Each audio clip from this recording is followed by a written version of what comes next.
আসসালামু আলাইকুম ভিউয়ার্স, আশা করি ভালো আছেন।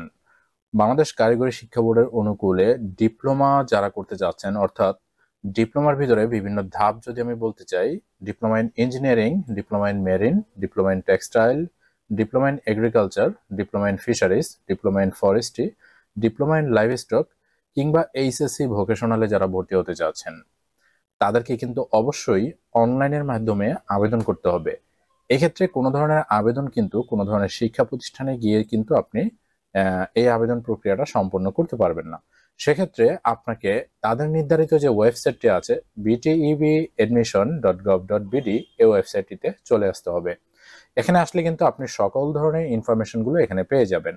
তো এখানে যেসব গভর্নমেন্ট যেসব কলেজগুলো আছে ডিপ্লোমা করার জন্য, কিংবা প্রাইভেট যে কলেজগুলো আছে, সবগুলো কলেজের লিস্টই কিন্তু এখানে দেওয়া আছে। কিভাবে আবেদন করতে হবে, কোন প্রসেসে আবেদন প্রক্রিয়াটা সম্পন্ন করতে হবে, সম্পূর্ণ বিষয়গুলো আজকে ভিডিওতে আপনাদেরকে বুঝিয়ে দিব। তো এখানে সর্বপ্রথমে যদি আপনাদেরকে একটু আমি দেখাই যে ভর্তি বিজ্ঞপ্তি, সরকারি যে ভর্তি বিজ্ঞপ্তিটা আছে, এটা যদি আপনি ওপেন করেন, এখানে তাদের বিস্তারিত নীতিমালাগুলো পেয়ে যাবেন। আবেদনের তারিখ সহ কত তারিখে ফল প্রকাশ হবে এবং কি কি করতে হবে, সমস্ত বিষয়গুলো কিন্তু আপনি এখানে পেয়ে যাচ্ছেন। তো আমি এগুলো আর বিস্তারিত আপনাদেরকে বলছি না। যারা বেসরকারিতে পরবর্তীতে ভর্তি হবেন তারা এই বিজ্ঞপ্তিটা দেখতে পারেন। ভর্তির নীতিমালা 2024, এটা আপনি চাইলে এখান থেকে ডাউনলোড করলে কিন্তু একটা পিডিএফ ডাউনলোড হয়ে যাবে। সেক্ষেত্রে পিডিএফটা ওপেন করে আপনার যাবতীয় ইনফরমেশনগুলো আপনি এখান থেকে দেখে নিতে পারেন। অর্থাৎ তাদের যে নীতিমালাগুলো আছে সেই নীতিমালাগুলো এখানে পেয়ে যাবেন। ওকে। তো এরপরে হচ্ছে আবেদন প্লাস নিশ্চয়ন ফি প্রদানের যে প্রসেসগুলো আছে সেই প্রসেসটা কিন্তু এখানে দেওয়া আছে। তো আবেদন প্লাস নিশ্চয়ন ফি পদ্ধতি এখানে যদি আমরা প্রেস করি তাহলে দেখতে পারবেন যে আবেদন ফি ও নিশ্চয়ন ফি প্রদানের পদ্ধতিটা এখান থেকে আপনি ডাউনলোড করতে পারবেন। তো সর্বপ্রথমে আপনাদেরকে আমি যেটা দেখাবো সেটা হচ্ছে বিকাশের মাধ্যমে কিভাবে আপনি এই আবেদন প্রসেসটা কমপ্লিট করবেন। তো আমি সর্বপ্রথমেই আপনাদেরকে কেন আবেদনের ফি প্রসেসের কথা বলতেছি, কারণ হচ্ছে আবেদন যখন আপনি করতে যাবেন সর্বপ্রথমে কিন্তু আপনাকে পেমেন্ট সম্পন্ন করে নিতে হবে। যদি আপনি পেমেন্ট সম্পন্ন না করেন তাহলে কিন্তু আপনার আবেদন প্রসেসটা আপনি কমপ্লিট করতে পারবেন না, মানে পরবর্তী স্টেপে আপনি যেতে পারবেন না। তো সর্বপ্রথমে এখান থেকে পেমেন্ট কোডের যেই অপশনটা আছে, এটা আমি যদি ওপেন করি, পেমেন্ট কোডটা আমাদের জন্য একটু ইম্পর্টেন্ট। সো এখান থেকে আমি পেমেন্ট কোডটা দেখে নিব। কিভাবে পেমেন্ট কোডটা সাজাতে হবে সেই বিষয়টা আমি একটু পরে আপনাদেরকে বুঝিয়ে দিচ্ছি। এখান থেকে আমি আবার চলে যাব আবেদন নিশ্চয়ন ফি। এখান থেকে আমি এটা নিব হচ্ছে, যেহেতু বিকাশের মাধ্যমে করব সেক্ষেত্রে বিকাশের এটা ওপেন করব নোটিশটা। ওকে। তো এখানে দেখুন বিকাশের মাধ্যমে কিভাবে আপনি আপনার পেমেন্ট সম্পন্ন করবেন সেই জিনিসগুলো কিন্তু ধাপে ধাপে এখানে দেওয়া আছে। সর্বপ্রথমে আপনার বিকাশ অ্যাপে চলে যাবেন। অ্যাপে চলে যাওয়ার পরে এডুকেশন ফি নামে একটা অপশন কিন্তু আপনি এখানে পেয়ে যাবেন। সো এডুকেশন ফিতে যাবেন। ফিতে যাওয়ার পরে প্রতিষ্ঠান খুঁজুন, এই অপশনটাতে গেলে আপনাকে লিখতে হবে বিটিইবি। অর্থাৎ বিটিইবি লেখার পরে এরকম একটা লগোযুক্ত অপশন কিন্তু আপনি এখানে পেয়ে যাবেন। তো বিটিইবি এটা সিলেক্ট করবেন। সিলেক্ট করার পরে হচ্ছে নিচে পেমেন্ট কোড নামে একটা অপশন চলে আসবে। দেখুন এই পেমেন্ট কোডে এসে আমরা কি কোড লিখব সেই বিষয়টাই আমি আপনাদেরকে দেখিয়ে দিচ্ছি। সর্বপ্রথমে বলি, যদি আপনি ডিপ্লোমা ইন ইঞ্জিনিয়ারিং এ ভর্তি হতে চান সেক্ষেত্রে এই কোডগুলো ফলো করতে হবে। তো এখানে আপনি যদি ডিপ্লোমাতে ভর্তি হতে চান সেক্ষেত্রে দুইটা শিফট কিন্তু প্রতিটা ডিপ্লোমাতেই থাকে। সেক্ষেত্রে diploma in engineering first shift আছে, diploma in engineering second shift আছে, কিংবা যারা দোনো শিফটেই আবেদন করতে চান একই সাথে সেক্ষেত্রে diploma in engineering both shift, এই কোডটা আমাদেরকে ফলো করতে হবে। এখন কোন কোডটা আমরা এখানে ইউজ করব, এখানে লেখা আছে application and amount, program code for application, মানে অ্যাপ্লিকেশন করার সময় আপনাকে এই কোডটা ব্যবহার করতে হবে এবং যখন রেজাল্ট দিবে তখন আপনাকে এই কোডটা ব্যবহার করতে হবে। এই কোডটা আমাদের আপাতত প্রয়োজন নেই, আমাদের আপাতত প্রয়োজন হবে এই কোডটা। সো আমরা এই কোডটা এখানে নিয়ে নিব। যেমনটা দেখাচ্ছিলাম যে এখানে পেমেন্ট কোডে এসে আমাদেরকে যেটা লিখতে হবে, দেখুন আমি যদি একটু নিচে আসি, দেখুন পেমেন্ট কোডে এসে আমাদেরকে লিখতে হবে প্রোগ্রাম কোড, তারপর হচ্ছে পাশের সন, তারপর হচ্ছে বোর্ড কোড, তারপর হচ্ছে রোল নাম্বার। তো আমি এটা একটু লিখে দিই আপনাদেরকে একটু বোঝানোর জন্য, আমি জাস্ট নোটপ্যাডে এটা একটু সাজাবো।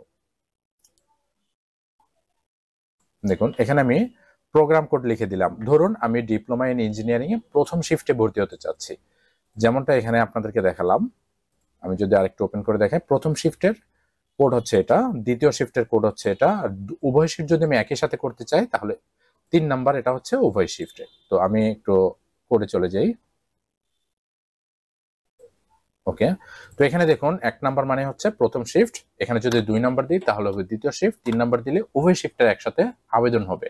ওকে, তো এটা দেওয়ার পরে এখানে আমাদেরকে যেটা দিতে হবে সেটা হচ্ছে পাশের সন আমাদেরকে এখানে উল্লেখ করতে হবে। তো আমরা এখানে পাশের সন লিখে দিব 2024।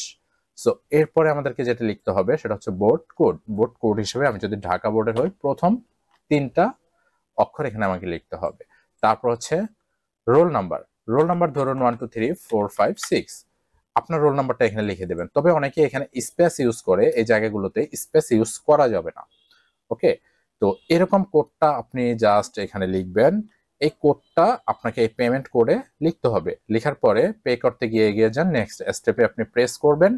আপনি যদি ফার্স্ট শিফটে এখানে দিয়ে থাকেন তাহলে আপনার এখানে 162 টাকা দেখাবে এবং আপনার নাম এখানে দেখাবে। আপনার এসএসসির রেজিস্ট্রেশন কার্ড কিংবা অ্যাডমিট কার্ডে যে নামটা ছিল সেই নামটা দেখাবে। আর যদি নামের গরমিল থাকে তাহলে অবশ্যই আপনার রোল নাম্বারটা চেক করে নিতে হবে। তো এখানে যদি আপনি উভয় শিফট দিয়ে থাকেন তাহলে এখানে আপনার 300 প্রায় 24 টাকার মতো দেখাতে পারে আর নাম দেখাবে। যদি সব ঠিকঠাক থাকে তাহলে এখান থেকে পরবর্তী ধাপে গিয়ে আপনার পিন নাম্বার দিবেন। পিন নাম্বার দিয়ে হচ্ছে এভাবে করে আপনার এটা সাকসেসফুল করে দিবেন। ওকে, সাকসেসফুল করার পরে হচ্ছে আপনাকে মূল ওয়েবসাইটে এখানে চলে আসতে হবে। মূল ওয়েবসাইটে চলে আসার পরে এখানে যদি আপনি গভর্নমেন্টের যে অ্যাপ্লিকেশনগুলো করেন, গভর্নমেন্টের জন্য আপনি অ্যাপ্লাই নাও এই অপশনটাতে প্রেস করবেন। অ্যাপ্লাই নাওতে প্রেস করলে হচ্ছে বিটিইবির যেই ফর্মটা আছে সেই ফর্মটা এখানে চলে আসবে। আপনি জাস্ট কি করবেন, রোল নাম্বার দিবেন, রেজিস্ট্রেশন নাম্বার দিবেন, এখানে বোর্ড সিলেক্ট করবেন আপনার। তারপর হচ্ছে আপনার একটা ফোন নাম্বার দিতে হবে।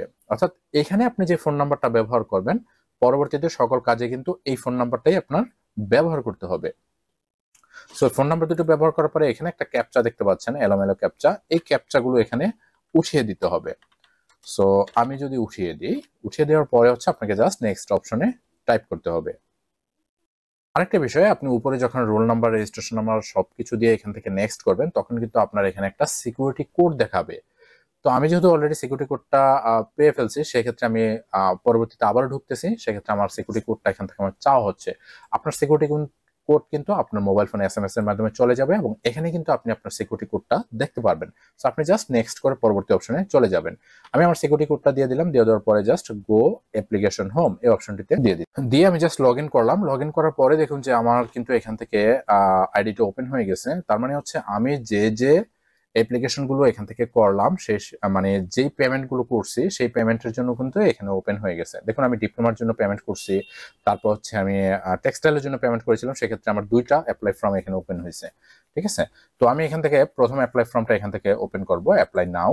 অ্যাপ্লাই নাওতে গেলে দেখুন যে এখানে আপনি কোনটার জন্য অ্যাপ্লাই করবেন সেটা কিন্তু এখানে সিলেক্ট করতে পারবেন। দেখুন ডিপ্লোমা ইন ইঞ্জিনিয়ারিং প্রোগ্রাম, সেক্ষেত্রে ডিপ্লোমা ইন ইঞ্জিনিয়ারিং প্রোগ্রামটা আপনি এখানে অন করলে বিস্তারিত ইনফরমেশন গুলো কিন্তু আপনি এখানে পেয়ে যাবেন। প্লাস আপনি এখান থেকে অ্যাড করতে পারবেন সর্বোচ্চ 10টা পর্যন্ত আপনি প্রতি শিফটে অ্যাড করতে পারবেন। তার মানে আপনি যদি উভয় শিফট একই সাথে আবেদন করেন সেক্ষেত্রে আপনি 20টা ইনস্টিটিউট, অর্থাৎ 20টা ইনস্টিটিউট আলাদা আলাদা আপনি চয়েস দিতে পারেন, অথবা যদি আপনার একই প্রতিষ্ঠানে 20টা সাবজেক্ট থাকে সেক্ষেত্রে আপনি একই প্রতিষ্ঠানে 20টা সাবজেক্ট চয়েস দিতে পারবেন, বা 10টা প্রতিষ্ঠানে 20টা সাবজেক্ট চয়েস দিতে পারবেন, অথবা 5টা প্রতিষ্ঠানে দিলেন। তো এইভাবে করে সর্বোচ্চ 20 পর্যন্ত আপনি এখানে সিরিয়াল করতে পারবেন। তো এটা করার পরে হচ্ছে আপনি নিচে চলে আসবেন এবং এখান থেকে সাবমিট অ্যাপ্লিকেশনে দিলে কিন্তু আপনার এটা সাবমিট হয়ে যাবে। আরেকটা বিষয় হচ্ছে, ধরুন আপনি অ্যাপ্লিকেশন সাবমিট করে ফেলছেন, পরবর্তীতে মনে হলো আপনি সাবজেক্টগুলো চেঞ্জ করে দিবেন, সেক্ষেত্রে আপনাকে পুনরায় আবারও একইভাবে লগ ইন করতে হবে। যে সিকিউরিটি কোডটা আপনার মোবাইল ফোনে গিয়েছে সেই সিকিউরিটি কোডটার মাধ্যমে লগ ইন করবেন। প্লাস এখানে আপনি চাইলে এডিট করে দিতে পারবেন এবং যে সিরিয়ালটা আছে, যে প্রায়োরিটি এখানে দেখতে পাচ্ছেন, এই প্রায়োরিটিগুলো আপনি চাইলে হচ্ছে এখান থেকে এলোমেলো করে সিরিয়াল করে দিতে পারবেন। ওকে, সিরিয়াল করে দেওয়ার পরে হচ্ছে আপনি জাস্ট এখান থেকে সাবমিট অ্যাপ্লিকেশন দিয়ে দিবেন। তো এভাবে করে আপনি সর্বোচ্চ 5 বার পর্যন্ত হচ্ছে আপনার অ্যাপ্লিকেশন ফর্মটাকে এডিট করতে পারবেন। তো সেম ওয়েতে আপনি আপনার ডিপ্লোমা, আপনি আপনার টেক্সটাইল, আপনি আপনার এগ্রিকালচার যেই আবেদনগুলো আছে আবেদনগুলো কমপ্লিট করতে পারবেন। তো বন্ধুরা, আশা করি এই প্রসেসের মাধ্যমে হচ্ছে আপনি আপনার অ্যাপ্লিকেশনটা সাকসেসফুলি ভাবে সাবমিট করতে পারবেন। তো অ্যাপ্লিকেশন যদি সাকসেসফুল ভাবে সাবমিট হয়ে যায় সেই অ্যাপ্লিকেশন ফর্মটা আমরা কিভাবে ডাউনলোড করব, এখানে দেখুন যে প্রিন্ট গভর্নমেন্ট পলিটেকনিক্যাল অ্যাপ্লিকেশন। তো এখান থেকে এটাতে জাস্ট আমি যদি ট্যাপ করে একটা নতুন ট্যাব ওপেন হয়, এখানে আমার অ্যাপ্লিকেশন ফর্মটা চলে আসবে। একদম নিচে আসলে আমি দেখতে পারবো যে প্রিন্ট চয়েস লিস্ট, এটাতে ট্যাপ করলে কিন্তু আমার এটা আমি তো এখানে ট্যাপ করলে কিন্তু এটা আমি প্রিন্ট করতে পারবো। তো বন্ধুরা, এইভাবে করে হচ্ছে আপনি আপনার সমস্ত অ্যাপ্লিকেশনগুলো সাবমিট করতে পারবেন এবং সাকসেসফুল ভাবে সকল অ্যাপ্লিকেশনগুলোর আবেদন করতে পারবেন। তো আশা করি ভিডিওটি আপনাদের কাছে খুবই হেল্পফুল হবে। যদি ভিডিওটি ভালো লেগে থাকে লাইক করবেন, আর আপনি আপনার বন্ধুদের সাথে ভিডিওটি শেয়ার করতে পারেন। সর্বশেষ আপনাদের কাছে একটা রিকোয়েস্ট থাকবে, আপনি যদি আমাদের চ্যানেলটিতে নতুন দর্শক হয়ে থাকেন সাবস্ক্রাইব করে পাশেই থাকবেন।